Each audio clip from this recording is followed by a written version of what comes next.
One of the things that I've always maintained is that the greater the distance between the problem and the problem solver, the least chance you have of solving it.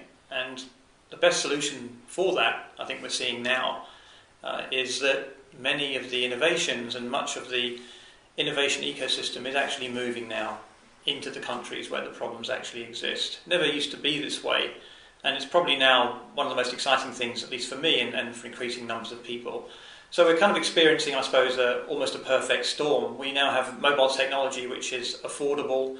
We have increasing numbers of computer science graduates graduating from universities across Africa who find that there isn't really much of a market for PC skills, but there's a huge opportunity to start working on mobile phones because there are infinitely more mobile phones in the hands of the population or the countries or the villages where they're from than anything else. Also, there's a shift of focus and effort in creating innovation hubs. We're seeing things like the iHub in Nairobi, where people are bringing together business skills with technology skills, trying to bring like minds together, and trying to give local people or local developers or local humanitarians the resources they need to solve the problems that they see and better understand than many of us do, much nearer to where they are.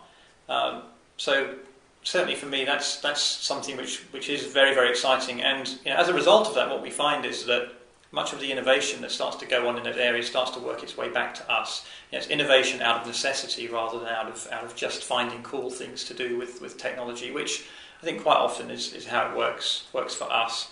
So, I'm sitting in London now. If I was in Nairobi, I could leave the building and pay for a cab with my mobile phone. Now, I can't do that here.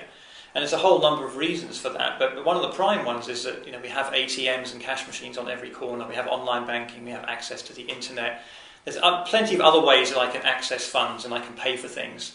Many people in developing countries, you look in Kenya or rural villages, they don't have access to those things. Suddenly the mobile phone has become their wallet because it's something that they do have. And I think that's important to remember, that for them mobile phones are more than just phones. They're calendars, diaries, alarms, torches, wallets, a whole bunch of things, contact books. And they use them for all of those things. And trying to understand specifically what they want from mobile phones and from mobile phone services, whether it's for pleasure, it could be football scores, or it could be humanitarian, is, I think, better solved by people that speak their language, understand their culture, understand gender issues, the geographical challenges of the places they might live. And the whole now sort of local innovation, high hub, African Innovation Centre movement, which is now linking up across the continent, is providing opportunity for that to happen. And very soon we're going to see some incredibly innovative, new and exciting services continuing to work their way back to the developed world, if we can call it the developed world.